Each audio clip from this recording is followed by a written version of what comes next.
Hello guys, मेरा नाम है सत्यजीत सरकार और आप सभी का हमारे चैनल सरकार सर अकेडमी में स्वागत है।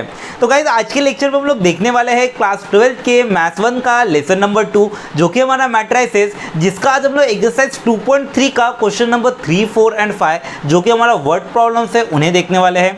तो चलिए गाइज बिना देरी किए शुरू करते हैं। तो गाइज अगर आप लोग चैनल में नए हैं तो चैनल को सब्सक्राइब कर दीजिए, वीडियो अगर पसंद आता है तो वीडियो को लाइक कर दीजिए और बेल आइकन को जरूर से दबा दीजिएगा लेटेस्ट नोटिफिकेशंस के लिए। तो गाइज जैसे कि हम लोगों ने इसी प्रीवियस लेक्चर में ऑलरेडी देखे हैं एक्सरसाइज 2.3 का क्वेश्चन नंबर 1 एंड 2 जहां पे हम लोगों ने इन्वर्जन मेथड और रिडक्शन मेथड के क्वेश्चन देखे थे। आज हम लोग उसी के कुछ एप्लीकेशन वाले क्वेश्चन देखेंगे, मतलब उसी एक्सरसाइज के रिमेनिंग 3 वर्ड प्रॉब्लम्स रह गए थे। आज हम लोग उन 3 वर्ड प्रॉब्लम्स को देखने वाले हैं। काफी सिंपल है गाइज और पेपर में अगर उतरा तो कभी भी 4 मार्क के लिए आता है। तो चलिए बिना देरी के शुरू करते हैं हमारा क्वेश्चन। अब यहाँ पे देखिए क्या बोले, the cost of 4 pencil 3 pens and 2 eraser is ₹60। यानी कि हमारे पास 4 पेंसिल 3 पेन और 2 इरेजर का कीमत कितना है बोले 60 रुपए। The cost of 2 pencil 4 pen and 6 eraser is rupees कितना बोले 90। यानी कि 2 पेंसिल 4 पेन और 6 इरेजर का कीमत है 90। Whereas the cost of 6 pencil 2 pens and 3 eraser is 70। यानी कि 6 पेंसिल 2 पेन और 3 इरेजर का कीमत कितना है 70 है।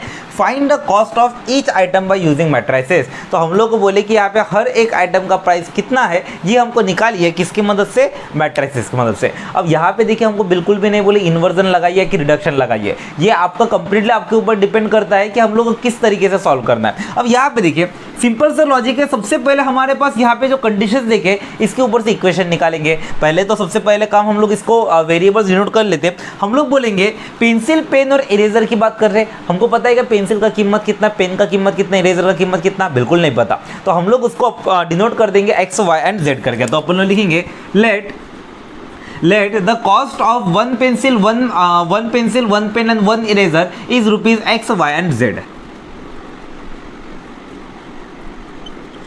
अब देखिए हम लोगों ने बोल दिए एक पेंसिल का कीमत हो गया x, एक पेन का कीमत हो गया y एंड एक इरेजर का कीमत कितना हो गया z हो गया। अब इसके बाद अगला वाला काम हमको क्या करना है, तो हम लोगों को पता है यहाँ पे जो भी कंडीशन गिवन है इसके ऊपर से हम लोग इक्वेशन निकाल सकते हैं। तो चलिए हम लोग सबसे पहले इक्वेशन निकालेंगे। हम लोग लिखेंगे अकॉर्डिंग टू गिवन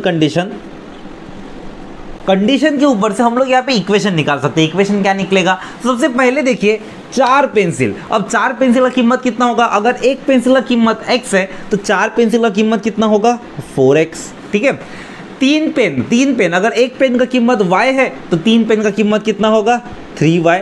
और साथ ही साथ 2 इरेजर्स, मतलब अगर एक इरेजर का कीमत z है तो 2 इरेजर का कीमत कितना होगा 2z। और इनका सम हमारा कितना है बोले, कितना रुपीस बोले 60 रुपीज। तो ये हमारा देखिए इक्वेशन बन गया। इसी तरह से दूसरा इक्वेशन में बनेगा। दूसरा इक्वेशन क्या रहेगा, cost of 2 pencil 4 pen and 6 eraser is rupees 90। तो यहाँ पे 2 पेंसिल मतलब 2x, इधर 4 पेन मतलब 4y एंड 6 इरेजर बोले तो 6z। इसका कीमत हमारा कितना है बोले 90। और उसी तरह से अगला वाला क्या बोले, whereas cost of 6 pencil यानी 6x, 2 पेन मतलब 2y और उसके बाद क्या बोले 3 इरेजर मतलब 3z। इसका हम लोग क्या बोले 70। अब यहाँ पे देखिए इस तरह से हमारा कुछ तो भी इक्वेशन निकल गया। ठीक है। अब ये तीनों इक्वेशन निकल गया। हम लोग सबसे पहले क्या बोलेंगे, मैट्रिक्स फॉर्म में सॉल्व करने बोले तो पहले इसको मैट्रिक्स फॉर्म में लिख लेते। तो हम लोग लिखेंगे matrix form of equation B.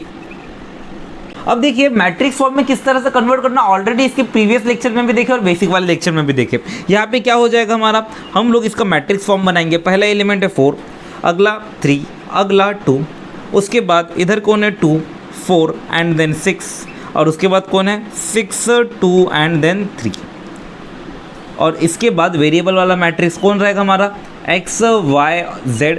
और उसके बाद दूसरी तरफ में हमारा कौन रहेगा, तो दूसरी तरफ में हमारे पास है कौन 60, 90 एंड 70।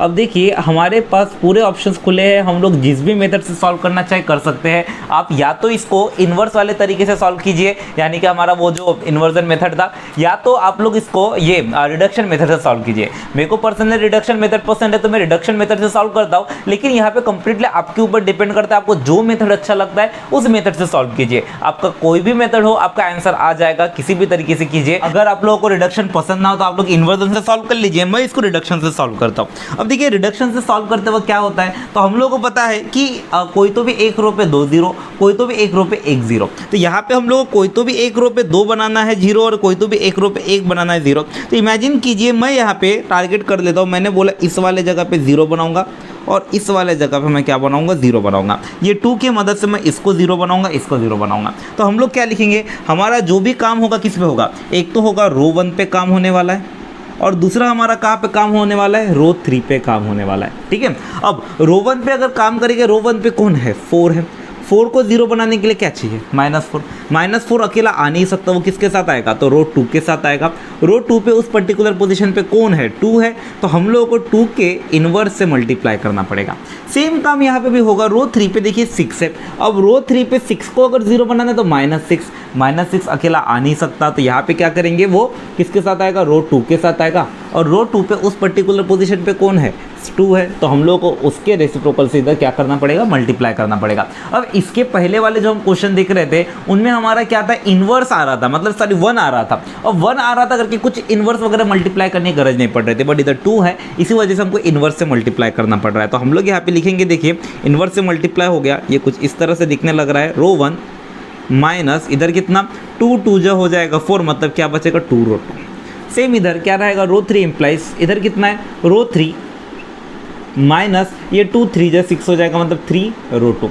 अब ये अप्लाई कर दीजिए, 100% ये दो जगह पे क्या हो जाएगा, 0 हो जाएगा। तो अपन लोगों का मैट्रिक्स नया वाला बनेगा कुछ इस तरीके से। हम लोग लिखेंगे क्या होने वाला है हमारा, तो रो 1 पे काम है, रो 1 पे मतलब 4 -2 रो 2 -2 रो 2, 2 जो 4। ठीक है, रो 1 पे कौन है 3 -2 रो 2, 2 4 जा 8। ठीक है, वैसे रो 1 पे कौन है 2 माइनस कितना है 2 रो 2, 2 6 जा कितना हो जाएगा 12। और उसी तरह से हमारा थर्ड रो में भी होगा, थर्ड रो पे कौन है हमारे पास, तो 6, उसमें क्या हो रहा है -3 रो 2 -3 रो 2, 3 2 जा कितना हो जाएगा 6। इधर कितना है 2 माइनस कितना है 3 रो 2, 3 4 जा कितना हो जाएगा 12। और इधर कितना है हमारे पास 3 माइनस इधर कितना 3 रो 2, 3 6 जा कितना होता है 6 3 जा 18। और यहाँ पे अपना सेकंड रो जैसा कि वैसा 2 4 एंड 6। और इसके बाद वेरिएबल हमारा कौन है, x है, y है, z है। और दूसरी तरफ में हमारे पास कौन है, हमारे पास कुछ कांस्टेंट नंबर है, मतलब वहाँ पे भी हमारा सेम यही ट्रांसफॉर्मेशन से लगेंगे। रो 2 हमारा रहेगा सेम, को जो भी ट्रांसफॉर्मेशन लगेगा किस में लगेगा, रो 1 और रो 3 पे। रो 1 पे कौन है, तो रो 1 पे हमारे पास है 60 -60 माइनस कौन है हमारे पास, इधर कितना है 2 रो 2, 2 रो 2 बोले तो 290 जा 180। ठीक है, उसके बाद रो 3 पे हमारे पास कौन था 70 माइनस इधर कितना है 3 रो 2। अब 3 रो 2 बोले तो कितना होगा 3 9 जा 27, 270। अब इसको सॉल्व कर दीजिए, जो भी निकलेगा यहाँ पे हमारा बहुत हद तक सिंप्लीफाई होकर निकल जाएगा। हम लोग लिखेंगे क्या बनने वाला है, तो यहाँ पे हमारा कुछ इस तरीके का बनेगा, इधर 4 - 4 पे 0, 3 - 8 पे कितना हो जाएगा -5, 2 - 12 पे -10, इधर कितना है 2 4 एंड 6, इधर 6 - 6 पे 0, 2 - 12 पे -10, 3 - 18 पे कितना हो जाएगा -15। और उसके बाद इधर वेरिएबल कौन है हमारे पास, x है, y है, z है। और उसके बाद इधर कौन है हमारे पास 60 - 180 कितना होता है, 60 में से 180 में से 60 गया तो -120, इधर 90 हो जाएगा। और इधर 70 - 270 -200। अब देखिए क्या मेरे इन दोनों प्लेस में 0 निकला, बिल्कुल निकल गया। अब देखिए हमें इन दोनों में से एक को 0 बनाना है, तो हम लोग क्या करेंगे, या तो इसको 0 बनाए, नहीं तो इसको, नहीं तो इसको, नहीं तो इसको, दोनों में से चारों में से कोई तो भी एक को 0 बनाएंगे। अब यहाँ पे देखिए हम लोग इमेजिन कीजिए मैं इसको 0 बनाता हूँ, तो हम लोग क्या लिखेंगे, अगर इस वाले पोजीशन पे 0 बनाना है यानी हमारा काम किस पे होगा, रो 3 पे काम होगा। अब रो 3 पे हमारा उस पर्टिकुलर पोजीशन पे कौन है, -10। अब -10 को 0 बनाने के लिए क्या कर चाहिए हमको, +10। अब +10 अकेला तो आएगा नहीं, किसके साथ आएगा, तो हमारे यहाँ पे या तो वो रो 1 के साथ आएगा, नहीं तो रो 2 के साथ आएगा। अब अगर मैंने रो 2 के साथ ले लिया तो 4 इसको 0 तो बना देगा, लेकिन 2 इसको बिगाड़ देगा, इसलिए रो 2 हम चाह के भी नहीं ले सकते। हम लोग किसको लेना पड़ेगा, रो 1 को, क्योंकि -5 इसको 0 बनाएगा और 0 0 को बिगाड़ ही नहीं सकता। तो हम लोग यहाँ पे किसके साथ लेंगे, इसको रो 1 के साथ। रो 1 पे उस पर्टिकुलर पोजीशन पे कौन था, -5, तो उसका रेसिप्रोकल से इसको मल्टीप्लाई, मतलब -1/5 से इसको मल्टीप्लाई करेंगे। और जैसे ही इस तरह से कर लेंगे तो हमारा क्या बन जाएगा, तो यहाँ पे हमारा कुछ इस तरह से देंगे, रो 3 इम्प्लाइज रो 3 इधर प्लस माइनस पे माइनस, 5 2 जा 10, 2 रो 1। अब रो 3 प्लस 2 रो 1 कीजिए, 100% हो जाएगा इधर 0। चलिए करके देखते हैं क्या बनेगा हमारा। तो हम लोग यहाँ पे लिखेंगे, देखिए क्या होने वाला है। यहाँ पे रो 1 हमारा रहेगा सेम 0 -5 -10। इधर कौन है हमारे पास 2 4 एंड 6। हमारा जो भी ट्रांसफॉर्मेशन हो रहा है रो 3 पे, रो 3 पे कौन है 0 -2 रो 1, 2 × 0 0, ठीक है, -0 हो गया। इधर -10 -2 × रो 1, 2 × -5 पे कितना होता है, तो 2 × -5 पे +10 हो जाता है, ठीक है। और उसके बाद अगला वाला कौन रहेगा हमारा, रो 3 पे कौन है -15। उसके बाद उसमें -2 × रो 1, 2 × 10 कितना होता है, तो 2 × -10 कितना होता है, +20 हो जाएगा। -2 × -10 पे -20, माइनस माइनस में +20। और उसके बाद यही सेम ट्रांसफॉर्मेशन लगेगा हमारा दूसरी तरफ भी। तो लिख लेते हैं x, y एंड z। दूसरी तरफ भी सेम ट्रांसफॉर्मेशन लगा लीजिए। इधर कितना हो जाएगा हमारा, रो 1 हमारा सेम -120, रो 2 हमारा सेम 90, और हमारा जो भी ट्रांसफॉर्मेशन लगेगा किस पे लगेगा, रो 3 पे -200। अब उसमें -200 पे कितना होने वाला है, -2 रो 1, अब -2 × रो 1, अब 2 × 120 कितना होता है, तो 2 × 120 हमारा कितना होता है, 240 होता है, और माइनस माइनस है +240 हो जाएगा। अब ये अप्लाई कर दीजिए, देखिए हमारा यहाँ पे आंसर आ जाएगा। मतलब अपन लोग लिख लेंगे यहाँ पे क्या बनने वाला है, तो हमारा आंसर कुछ इस तरीके से दिखने वाला है। क्या होगा, हम लोग लिखेंगे ये 0 -5 -10। इधर हमारे पास कौन है 2 4 एंड देन 6। इधर हमारे पास 0 -0 पे 0, -10 + 10 पे 0, इधर -15 + 20 पे 5। उसके बाद इधर कौन है x, y, z। और उसके बाद इस तरफ में हमारा कौन निकला, तो हम लोग लिखेंगे -120, इधर 90, और इधर -200 + 240 पे कौन होता है, तो 240 - 200 कितना होता है, 40 हो जाता है। और देखिए ये हमारा निकला नया वाला मैट्रिक्स। अब यहाँ पे देखिए हम लोग को जिस तरह से चाहिए था, एक रो पे हमारा 1 0 और एक रो में हमारा 2 0 बिल्कुल बना, और कोई तो भी एक कॉलम ऐसा जहाँ पे 2 0 हो तो बिल्कुल है। तो यहाँ पे देखिए इस तरह से जैसे हमारा बन गया, हम लोग क्या करेंगे, ये जो भी मैट्रिक्स निकला इसका इक्वेशन लिखेंगे। तो हम लोग लिखेंगे इक्वेशन ऑफ मैट्रिक्स हमारा कैसा बनेगा, तो हम लोग लिखेंगे यहाँ पे इक्वेशन ऑफ मैट्रिक्स क्या रहेगा हमारा। तो हमारा पहला वाला बनेगा, x वाला तो 0 हो गया, y वाला कितना है -5y। उसके बाद z वाला कौन है -10z इज कितना है हमारे पास -120, ठीक है। ये एक इक्वेशन नंबर 1 दे देते हैं। दूसरा वाला क्या रहेगा, तो सेकंड वाला हमारे पास कौन है, ये x वाला कौन है 2x। उसके बाद y वाला कौन है 4y + 4y, और फिर z वाला कौन है हमारे पास +6z इज हमारे पास कौन है 90। ये हमारा इक्वेशन नंबर 2। और इक्वेशन नंबर 3 पे देखिए x वाला भी 0, y वाला भी 0, बचा कौन है सिर्फ z वाला। तो यहाँ पे कौन है 5z इज कितना रहेगा हमारा 40। और इस तरह से देखिए हमारा तीनों इक्वेशन निकल गया। अब यहाँ पे देखिए सबसे पहला काम हमारा क्या होता है, जो सिंगल वेरिएबल वाला है पहले उसको सॉल्व करना। तो सिंगल वेरिएबल वाले को सॉल्व करते, ये सिंगल वेरिएबल वाला है तो इक्वेशन 3 को ही सॉल्व कर लेते हैं। इक्वेशन 3 को हम लोग सॉल्व करेंगे। 5z = 40 है तो z कितना होगा 5 मल्टीप्लाई का उधर डिवाइड, 40 / 5 कितना बन जाएगा, तो 40 / 5 हो जाएगा, 5 8 जा 40। तो z का वैल्यू कितना निकला 8। अब z का वैल्यू 8 निकला, हम लोग को एक वेरिएबल का वैल्यू मिला, इसको हम लोग को 2 वेरिएबल वाले पे डालेंगे। 2 वेरिएबल वाला कौन है फर्स्ट, तो हम लोग इस वाले पे डाल देते पुट। हम लोग लिखेंगे यहाँ पे एक मिनट, ये पुट क्या रहेगा हमारा, इक्वेशन 1 पे डालेंगे हम लोग put z = 8 in equation 1। Equation 1 पे डाल देंगे तो हमारा कुछ इस तरह से दिखने लगेगा। कैसा, तो हम लोग लिखेंगे यहाँ पे इक्वेशन 1 क्या है 1, इधर -5y, ठीक है, ये कितना -5y, इधर उसके बाद -10 × z का वैल्यू कितना है 8 इज कितना है -120। इसको सिंप्लीफाई कीजिए, इधर -5y, इधर -120, -10 × 8 कितना होता है -80, -80 उधर गया तो +80 कितना हो जाएगा। इधर देखिए y का वैल्यू इधर -120 + 80 कितना होता है, तो -120 + 80 पे हो जाएगा हमारा -40, और यहाँ पे -5 मल्टीप्लाई का उधर आ जाएगा तो डिवाइड। अब देखिए माइनस माइनस कैंसिल हो जाएगा, 5 8 जा 40। तो y का वैल्यू भी हमारा कितना निकला, 8 निकल गया। अब y का वैल्यू 8 निकला, बचा कौन है, x का वैल्यू। तो ये y का और z का जो वैल्यू निकला इसको हम लोग किस में डालते हैं, सेकंड वाले इक्वेशन पे। तो हम लोग लिखेंगे यहाँ पे put y equals to 8, put y equals to 8 and z equals to 8 in equation number किस में डालेंगे हम लोग, 2 पे। अगर इक्वेशन नंबर 2 पे डाल दिए तो हमारा किस तरह से दिखने लगेगा, तो हम लोग यहाँ पे लिखेंगे इक्वेशन 2 हमारा कैसा दिखेगा, 2 इम्प्लाइज इधर कितना है 2x प्लस 4 इंटू वाई का वैल्यू कितना 8 प्लस 6 इंटू जेड का वैल्यू कितना हो जाएगा हमारा, तो z का वैल्यू कितना हो जाएगा 8 और उसके बाद इज इक्वल्स टू कितना है इस तरफ में 90। ठीक है, अब इसको सॉल्व कीजिए, क्या बनता है, तो 2x प्लस 4 8 जा 32, 4 8 जा 32 प्लस 6 8 जा 48 इज इक्वल्स टू कितना 90। इसको सॉल्व कीजिए, प्लस कितना हो जाएगा हमारा इधर 32 प्लस 48 कितना होने वाला है 80 हो जाएगा। अब यहाँ पे इसका प्लस 80 उधर जाएगा तो क्या हो जाएगा माइनस 80, तो कितना हो जाएगा 2x is equals to 90 minus 80, 90 minus 80 पे कितना होता है हमारा 10, तो x का वैल्यू कितना हो जाएगा हमारा, तो x का वैल्यू हो जाएगा इधर कितना 10/2 और 10/2 कितना निकलेगा हमारा 5।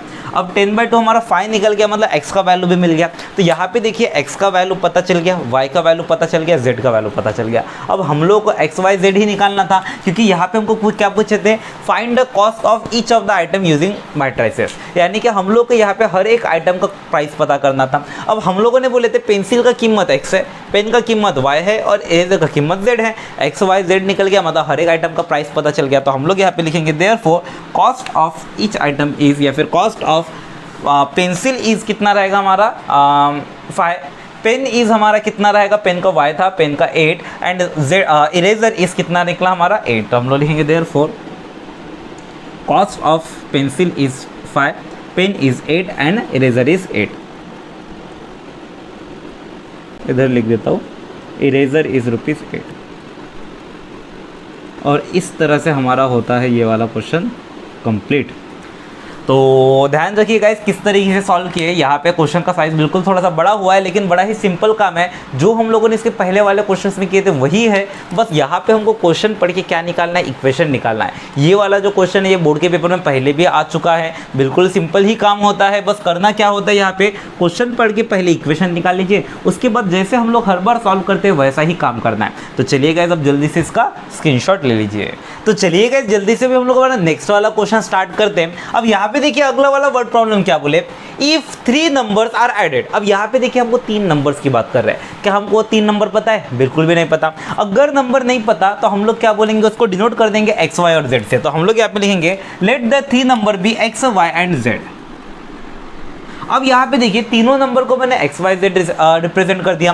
अब एक एक करके कंडीशन देखिए, इफ 3 नंबर्स आर एडेड, मैंने अगर तीनों नंबर को ऐड किया, देयर सम इज 2, तो उनका सम मेरा कितना निकलेगा 2 निकलेगा। एक कंडीशन दिए तो हम लोग यहाँ पे लिखेंगे फर्स्ट कंडीशन हमको क्या दिया, अकॉर्डिंग टू फर्स्ट कंडीशन क्या बोले इन्होंने फर्स्ट कंडीशन कि अगर मैंने तीनों नंबर को ऐड किया तो मेरा कितना निकलेगा 2 निकलेगा। अब 3 नंबर मेरे एक्स वाई और जेड थे, तो हम लोग यहाँ पे लिखेंगे तीनों नंबर का एडिशन मतलब X plus Y plus Z, हमारे पास कितना गिवन है 2 गिवन है। हो गया पहला कंडीशन। अब देखिए इसके बाद सेकंड कंडीशन। अब सेकंड कंडीशन हम लोग लिखेंगे अकॉर्डिंग टू सेकंड कंडीशन।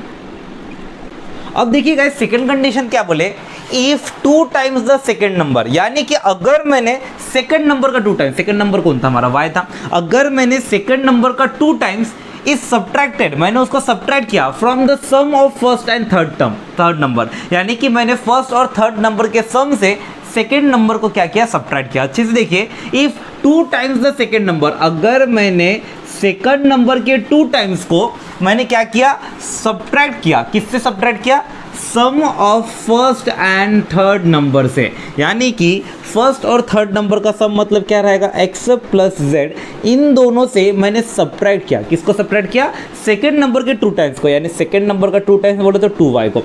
तो फिर मुझे कितना मिलेगा, बोले इफ इतना इतना किए तो वी गेट 8, तो फिर हम लोगों को कितना मिलने वाला है, ऐसा किए तो 8 मिल जाएगा। तो इज इक्वल्स कितना रहेगा 8। अब इसको देखिए इक्वेशन को थोड़ा सीधा सीधा करके लिखेंगे, क्योंकि ये सीधा नहीं दिख रहा, तो हम लोग लिखेंगे दैट इज ये इक्वेशन मेरा कैसा दिखेगा, प्रॉपर सीधा लिखे तो x minus 2y plus Z is equal to कितना हो जाएगा 8। अब देखिए ये हमारा इक्वेशन निकला। तो यहाँ पे देखिए कंडीशन पढ़ के इक्वेशन निकालना सबसे इंपॉर्टेंट काम है। वर्ड प्रॉब्लम बहुत ही इजी काम होता है गाइस, बस हम लोग को क्वेश्चन पढ़ के इसको मीनिंग समझना पड़ता है। अगर ये समझ गया तो वर्ड प्रॉब्लम से ज़्यादा चिंतित कुछ नहीं। अब देखिए अगला वाला काम क्या बोले, अब इसके बाद we get it if 3 times the first number. अब देखिए तीसरा वाला कंडीशन है, हम लोग यहाँ पे लिखेंगे थर्ड कंडीशन।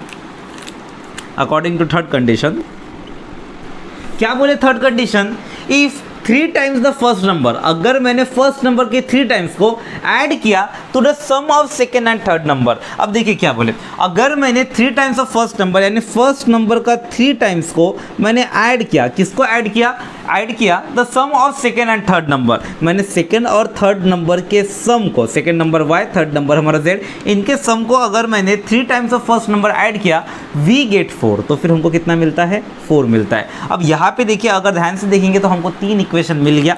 एक इक्वेशन कौन सा है हमारा, तो एक इक्वेशन हमारा ये वाला, दूसरा इक्वेशन हमारा कौन सा, ये वाला, और तीसरा इक्वेशन कौन सा हमारा, ये वाला। इस तरह से हमको 3 इक्वेशंस मिल गया। अब 3 इक्वेशन मिल गया, हमको बोले find the number using matrices. अब ये जो 3 नंबर्स x, y और z है, तो ये x, y और z हमको क्या करना है, फाइंड करना है। अब देखिए बड़ा ही सिंपल काम है, अगर मेरे इक्वेशन निकल गया, अब इसका मैट्रिक्स फॉर्म लिखेंगे, तो हम लोग लिखेंगे मैट्रिक्स फॉर्म ऑफ इक्वेशन।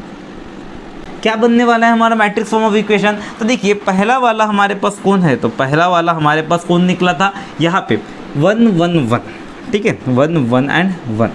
दूसरे वाली इक्वेशन में से क्या निकला था, 1 माइनस 2 एंड 1, 1 माइनस 2 एंड 1। और तीसरे वाली इक्वेशन से क्या निकला था, 3 1 एंड 1, 3 1 1। अब देखिए ये हमारा हो गया पहला वाला मैट्रिक्स। इसके बाद वेरिएबल वाला मैट्रिक्स, वेरिएबल वाला मैट्रिक्स कौन है, x, y और z है। और उसके बाद देखिए हमारा अगले तरफ में लास्ट वाले 3 कौन है, इस वाले पहले वाले इक्वेशन पे आया था 2, दूसरे वाले पे 8 और तीसरे वाले पे हमारे पास कौन है, 4 है, ठीक है।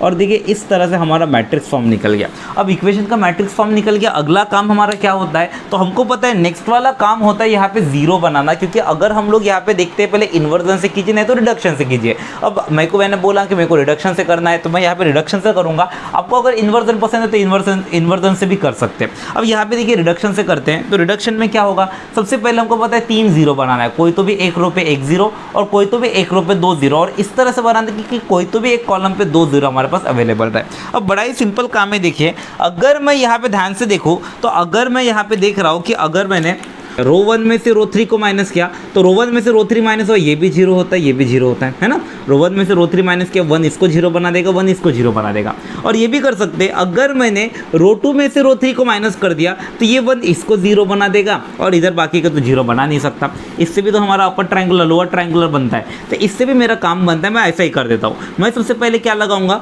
रो 1 में से मैं क्या करूँगा, रो 3 माइनस करूँगा। रो 1 पे काम करेंगे, रो 1 में से किसको माइनस करेंगे, रो 3 को, 100% इधर हो जाएगा 0। सेम वैसे ही रो 2 पे भी मैं काम करूंगा। रो 2 में क्या लिखूंगा, रो 2 पे इस पोजीशन पे 0 लाना है, तो हम लोग लिखेंगे रो 2 में से क्या माइनस कर देंगे, हम लोग सीधा सीधी रो 3 को माइनस कर देंगे। देखिए 100% ये 3 मेरे 0 बनते हैं। चलिए करके देखते हैं। अपन लोग यहाँ पे लिखेंगे क्या बनने वाला है हमारा न्यू मैट्रिक्स। तो यहाँ पे जो भी काम होगा रो 1 पे बोले तो रो 1 मतलब 1 माइनस कितना है, रो 3 पे कौन है, 3।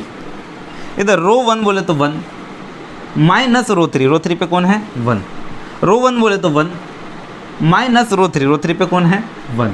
सेम वैसे रो 2 पे कौन है, रो 2 माइनस रो 3 1 माइनस रो 3 पे कौन है हमारे पास 3। रो 2 पे हमारे पास कौन है, -2 माइनस रो 3 पे कौन है, 1। और इधर रो 2 पे कौन है, 1 माइनस रो 3 पे कौन है, 1। और उसके बाद रो 3 पे 3 1 1, ये तो हमारा सेम ही रहेगा, इस पर हमने कोई ट्रांसफॉर्मेशन नहीं लगाया।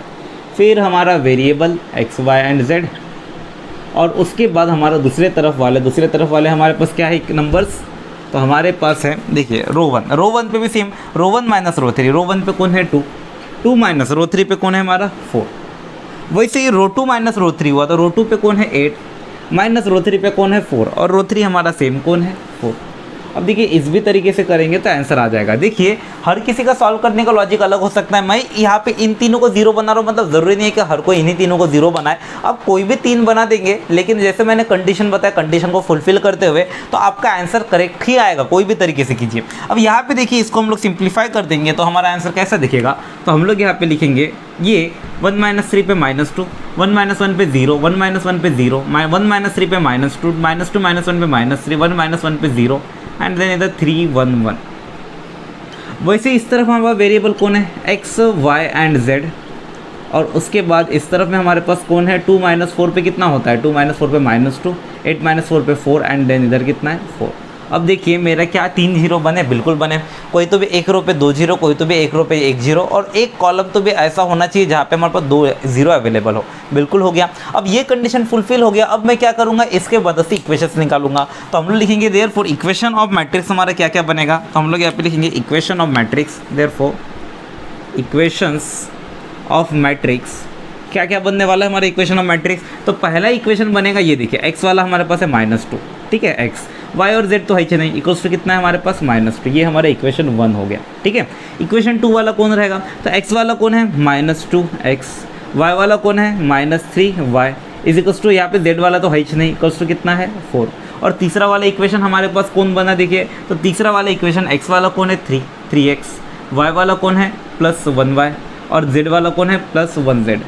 ठीक है, इज इक्वल्स टू कितना है हमारे पास 4, और ये 1 लिखे ना लिखे एक ही बात है। तो 3x + y + z is equals to 4, ये मेरा इक्वेशन नंबर 3 बन गया। अब हम लोगों को पता है हम लोगों को क्या करना है, जो एक वेरिएबल वाला है उसको पहले लेके सॉल्व करेंगे। तो एक वेरिएबल वाला कौन है, ये वाला है। अब एक वेरिएबल वाले को लेके हम लोग सॉल्व करते हैं, क्या मिलेगा हमें, तो हम लोग लिखेंगे इक्वेशन 1 इम्प्लाइज क्या बनने वाला है हमारा, इक्वेशन 1 हमारा कुछ ऐसा दिखेगा, 1 इम्प्लाइज कौन है -2x is equals to -2, minus minus cancel, 2 इधर मल्टीप्लाई का डिवाइड, 2 डिवाइड बाई 2 कितना होता है हमारा 1, यानी x का वैल्यू कितना निकला 1। अब देखिए हम लोगों ने पहले इक्वेशन में से x का वैल्यू 1 निकाले। अब x का वैल्यू 1 को दो वेरिएबल वाले इक्वेशन मतलब 2 पे डाल देते हैं। तो हम लोग यहाँ पे लिखेंगे पुट x का वैल्यू 1, पुट x का वैल्यू 1 इन इक्वेशन नंबर किस पे डालेंगे 2 पे डालेंगे। अब इक्वेशन नंबर 2 पे डाले तो हमारा कैसा दिखेगा, इक्वेशन 2 पे -2x हमारे पास इक्वेशन 2 क्या था, तो अपन लिखेंगे इक्वेशन 2 हमारा कुछ इस तरीके से था, कौन था -2x -3y is equals to कितना था 4, x की जगह पे 1 डालेंगे, -2 × 1 -3y इज इक्वल्स टू कितना 4, -2 उधर गया तो +2, -3y इज इक्वल्स टू 4 + 2, 4 + 2 कितना होता है 6y, इधर 6, इधर -3 मल्टीप्लाई में इधर गया तो डिवाइड में 3 2 = 6, y का वैल्यू कितना निकला हमारा -2 निकल गया। और उसी तरह से भी z का वैल्यू निकालेंगे। अब देखिए x का वैल्यू निकला, y का वैल्यू निकला, दोनों के दोनों हम लोग 3 वेरिएबल वाला मतलब इक्वेशन 3 में डाल देते। तो हम लोग लिखेंगे पुट क्या करेंगे, x का वैल्यू 1 एंड y का वैल्यू -2 इन इक्वेशन नंबर किसमें 3 पे। तो ऐसा करने पर हमारा इक्वेशन 3 किस तरह से दिखेगा, तो हम लोग लिखेंगे इक्वेशन 3 इम्प्लाइज क्या बनने वाला है, तो इक्वेशन 3 हमारा ये 3x 3 × x के जगह पे 1 + y के जगह पे -2 और उसके बाद +z इज इक्वल्स टू कितना है 4, 3 1 = 3 प्लस माइनस है -2 + z इज इक्वल्स टू कितना 4, 3 + 2 3 -2 1 +1 उधर गया तो -1, z इज इक्वल्स टू 4 - 1 कितना हो जाएगा z का वैल्यू। तो यहाँ पे देखिए z का वैल्यू हमारा कितना निकला 3। तो यहाँ पे x y और z हमारा मिल चुका है। अब x y z मिल गया मतलब मेरे जो 3 नंबर थे वो हमारे क्या थे, x y z ही थे ना, x y z मिल गया मतलब तीनों नंबर मिल गया। हम लोग लिखेंगे therefore the required numbers are, हमारा क्या रहेगा कितना है 1 -2 एंड 3। और इस तरह से होता है हमारा ये वाला क्वेश्चन भी कंप्लीट। तो चलिए गाइस अब जल्दी से इसका स्क्रीनशॉट ले लीजिए। तो चलिए गाइस जल्दी से भी हम लोग हमारा आज का लास्ट क्वेश्चन देखते हैं। अब यहाँ पे देखिए क्या बोले, the total cost of 3 TV sets and 2 VCR is ₹35,000। अब यहाँ पे बोले कि हमारे पास 3 टीवी सेट है और 2 VCR है, इनका जो कॉस्ट प्राइस है वो कितना है 35,000। अब देखिए टीवी मतलब तो आप सभी को पता है टेलीविज़न, लेकिन VCR मतलब क्या, तो VCR ना ये पुराने ज़माने का चीज़ हो गया, मतलब अभी की जनरेशन में तो दिखता ही नहीं है। वीडियो कैसेट रिकॉर्डर बोलते हैं इसको अपन लोग। अब ये वीडियो कैसेट रिकॉर्डर 2 और टेलीविजन अगर 3 है तो इनका कॉस्ट प्राइस हमारा कितना बोले 35,000। The shopkeeper wants profit of ₹1000 पर टीवी एंड 500 पर वीसीआर। अब बोले कि जब शॉपकीपर बेचेगा, ठीक है, यानी कि जब ये चीज़ें जब सेल करेगा तो सेल करते वक्त मतलब उसका सेलिंग प्राइस पे हम लोग को बोले टीवी पे उसको कितना रुपीज़ प्रॉफिट होना, 1000 प्रॉफिट होना, यानी कि वो जितने में खरीदा उससे 1000 ज़्यादा में वो टीवी बेचेगा। और वीसीआर पे कितना रुपए प्रॉफिट होना, 500 प्रॉफिट होना, मतलब उसने वीसीआर जितने में खरीदा उससे 500 रुपये ज़्यादा में क्या करेगा, बेचेगा। He can sell 2 TV set and 1 VCR and get the total revenue as ₹21,500। यानी कि यहाँ पे बोले कि उसने 2 टीवी और 1 वीसीआर को बेचा और बेचने के बाद उसको कितना रुपए मिला, 21,500 रुपये मिला। Find the cost price and selling price of TV and VCR. तो फिर मेरे को यहाँ पे टीवी और वीसीआर का कॉस्ट प्राइस और सेलिंग प्राइस निकाल के बताइए। अब देखिए सिंपल सा काम है, सबसे पहले हम लोग क्या करेंगे, हम लोग को बताइए टीवी और वीसीआर का कॉस्ट प्राइस पता है क्या, नहीं पता, तो हम लोग इसको क्या करेंगे, एक्स और वाई कंसीडर कर लेंगे। हम लोग लिखेंगे let the CP of TV and VCR be X and Y.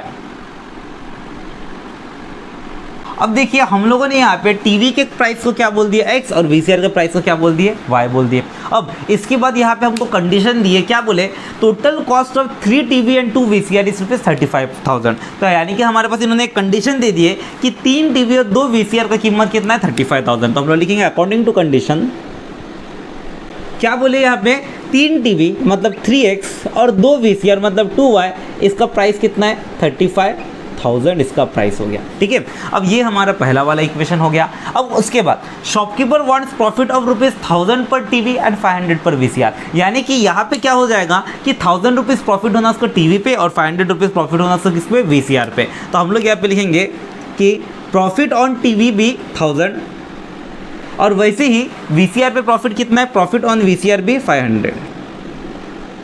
अब देखिए यहाँ पे हम लोगों का इनका प्रॉफिट हमको पता चल गया। अब प्रॉफिट पता चल गया मतलब यहाँ पे देखिए टीवी अगर उसने एक्स में खरीदा, उसका 1000 रुपये प्रॉफिट करके बेच रहा, इसका मतलब यहाँ पे उसका सेलिंग प्राइस कितना हो गया टीवी का, x + 1000। यानी कि इमेजिन कीजिए किसी ने 10,000 में टीवी खरीदा, ठीक है, यानी शॉपकीपर ने 10,000 में टीवी खरीदा, मेरे को बोले कि वह 1000 रुपये प्रॉफिट करके बेचेगा, यानी 1000 रुपये प्रॉफिट करके बेचेगा मतलब वो बेचेगा कितने में, तो यानी कि वो बेच कितने पे रहा है, 11,000 में बेच रहा है ना। इसी टाइप का कंसेप्ट हो गया। अगर उसने x रुपीज़ में टीवी खरीदा है, 1000 रुपये प्रॉफिट करके बेच रहा है, तो इसका मतलब उसका सेलिंग प्राइस ऑफ टीवी कितना रहेगा, x + 1000, और वैसे सेलिंग प्राइस ऑफ वीसीआर कितना रहेगा, y + 500। तो हम लोग यहाँ पे लिख लेंगे।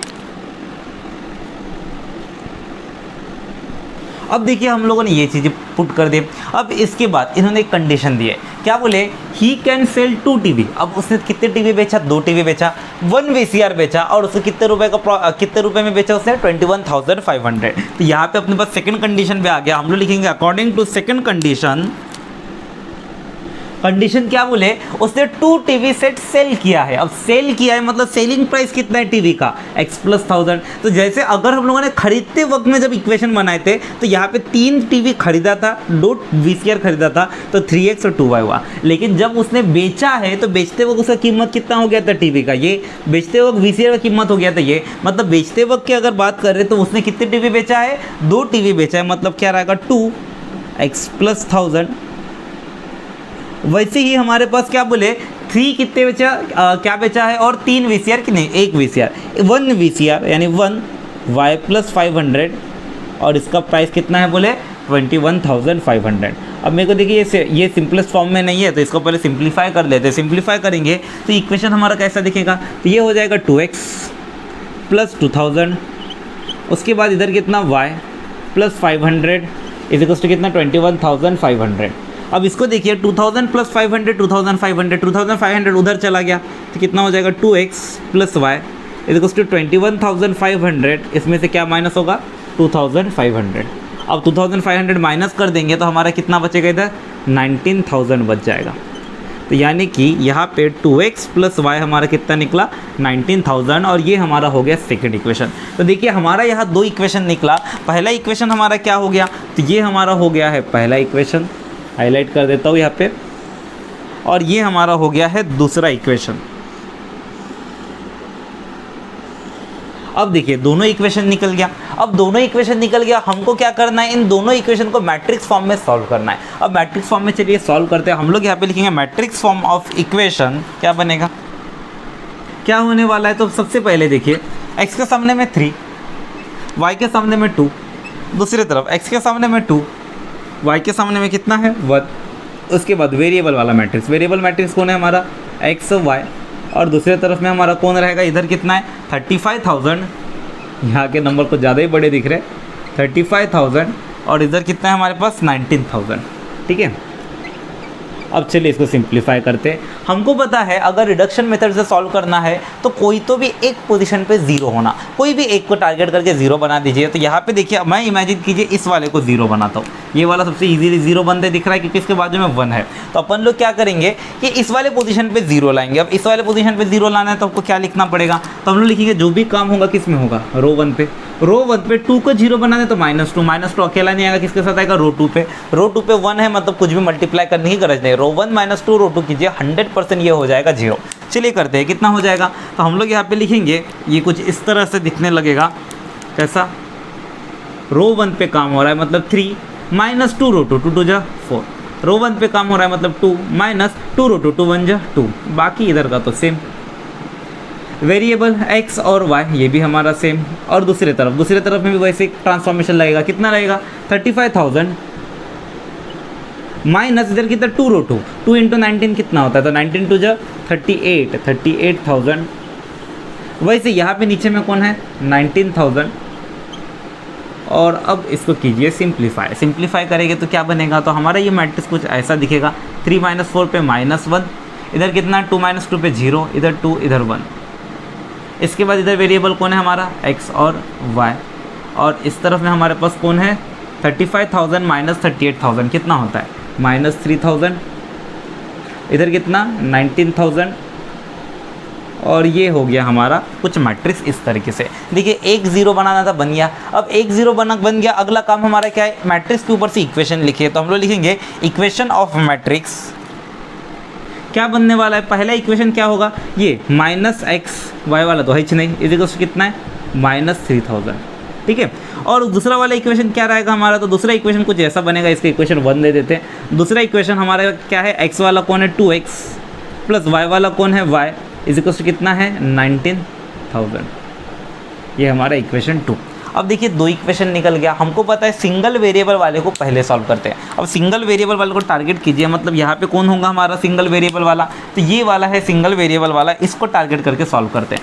हम लोग लिखेंगे 1 इम्प्लाइज क्या होने वाला है -x = -3,000, minus minus cancel, x का वैल्यू कितना निकला हमारा 3,000 निकल गया।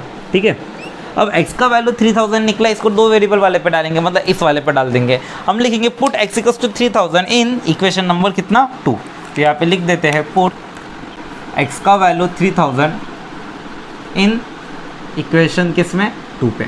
अब ऐसा किए तो इक्वेशन 2 मेरा कैसा दिखेगा, तो हम लोग लिखेंगे इक्वेशन 2 इम्प्लाइज कितना है 2x + y, 2x + y = कितना था 19,000। इधर कितना हो जाएगा 2 × x के जगह पे कितना 3000 प्लस y = कितना 19,000। मेरे को बताइए 3000 × 2 6,000, 6,000 उधर चला गया, y का वैल्यू कितना होगा 19,000 - 6,000, कितना होने वाला है 19,000 - 6,000 13,000। तो y का वैल्यू हमारा कितना निकला 13,000 निकल गया। अब देखिए x का वैल्यू निकल गया, y का वैल्यू निकल गया। अब यहाँ पे देखिए x पता चल गया, y पता चल गया, मतलब हम लोगों को कॉस्ट प्राइस पता चल चुका है। तो हम लोग अभी यहाँ पे सीधा सीधी लिख देंगे कि देयरफॉर कॉस्ट प्राइस ऑफ हमारा क्या रहेगा, cost price of TV and VCR निकल चुका है। हम लोग लिख देते हैं therefore cost price of TV, CP of TV. TV का सीपी हमारा क्या था, तो टीवी का सीपी हमारा था x बोले तो कितना है यहाँ पे 3,000, कुछ ज़्यादा ही सस्ता हो गया, लोकल टीवी लग रहा है। तो यहाँ पे देखिए CP ऑफ टीवी हमारा कितना निकला 3000। वैसे CP ऑफ VCR कितना निकला, VCR बोले तो हमारा वीडियो कैसेट रिकॉर्डर कितना निकला Y, तो Y हमारा निकला 13,000। ये ज़्यादा ही महंगा लग रहा है, कुछ ज़्यादा ही ऊपर वाले ब्रांड का हो गया। अब यहाँ पे देखिए यहाँ पे कॉस्ट प्राइस ऑफ टीवी निकल गया, कॉस्ट प्राइस ऑफ वीसीआर निकल गया। हमको क्या पूछे थे, cost price and selling price पूछे थे। अगला क्या निकालना, सेलिंग प्राइस। तो हम लोग लिखेंगे सेलिंग प्राइस ऑफ टीवी क्या रहेगा, तो अपन लिख देंगे एसपी ऑफ टीवी। अब सेलिंग प्राइस ऑफ टीवी कितना था, तो हमको पता है सेलिंग प्राइस ऑफ टीवी यानी ये रहा, सेलिंग प्राइस ऑफ टीवी पे x प्लस 1000 यानी x कितना था 3000 प्लस 1000, 3000 प्लस 1000 कितना हो जाएगा हमारा 4000। और उसी तरह से ये हमारा क्या निकला 4000 रुपीज़। और सेलिंग प्राइस और VCR कितना होगा हमारा, तो यहाँ पे 13,000 पे हमारा कितना प्लस हो रहा है। अब देखिए इस पर कितना 500 रुपये प्रॉफिट, थोड़ा उल्टा पुल्टा है ये क्वेश्चन हमारा। यहाँ पे देखिए 3000 की चीज़ में 1000 रुपये प्रॉफिट कर रहा है और 13000 की चीज़ में सिर्फ 500 रुपये प्रॉफिट कर रहा है। वही बात नहीं, अपन लोग लिख लेते हैं 13,500। तो VCR का सेलिंग प्राइस कितना होगा 13,500। और इस तरह से हमारा ये वाला क्वेश्चन होता है कंप्लीट। तो चलिए गाइस अब जल्दी से इसका स्क्रीनशॉट ले लीजिए। तो गाइज इस तरह से हमारा आज का लेक्चर कंप्लीट होता है, साथ ही साथ हमारा एक्सरसाइज 2.3 भी कंप्लीट होता है और साथ ही साथ हमारा ये मैट्रिसेस चैप्टर भी पूरी तरह से कंप्लीट होता है। यहाँ पे देखिए हम लोगों ने पूरे चैप्टर के ईच एंड एवरी क्वेश्चन को काफ़ी ज़्यादा डीपली देखे हैं और साथ ही साथ यहाँ पे हमने बेसिस के बारे में भी काफ़ी अच्छे से डिस्कस किए हैं। तो गाइज अगर आप लोग को हमारा एफर्ट अच्छा लगता है तो चैनल को सब्सक्राइब कर दीजिए, वीडियो को लाइक कर दीजिए और बेल आइकन को जरूर से दबा दीजिएगा लेटेस्ट नोटिफिकेशन के लिए। और गाइज अगर आप लोगों को इसके प्रीवियस लेक्चर या फिर ये पूरा का पूरा चैप्टर देखना होगा तो लिंक आपको नीचे डिस्क्रिप्शन में मिल जाएगा, वहां से देख सकते हैं। आपका हमारे पास पूरी तरह से प्लेलिस्ट भी बना हुआ है। अभी तक हमारा दो चैप्टर्स कंप्लीट हो चुका है, एक लॉजिक कंप्लीट हो चुका है, एक मैट्रिसेस कंप्लीट हो चुका है, तो आप जरूर से उसे देख लीजिएगा। तो चलिए गाइस मिलते हैं आपसे अगले लेक्चर में।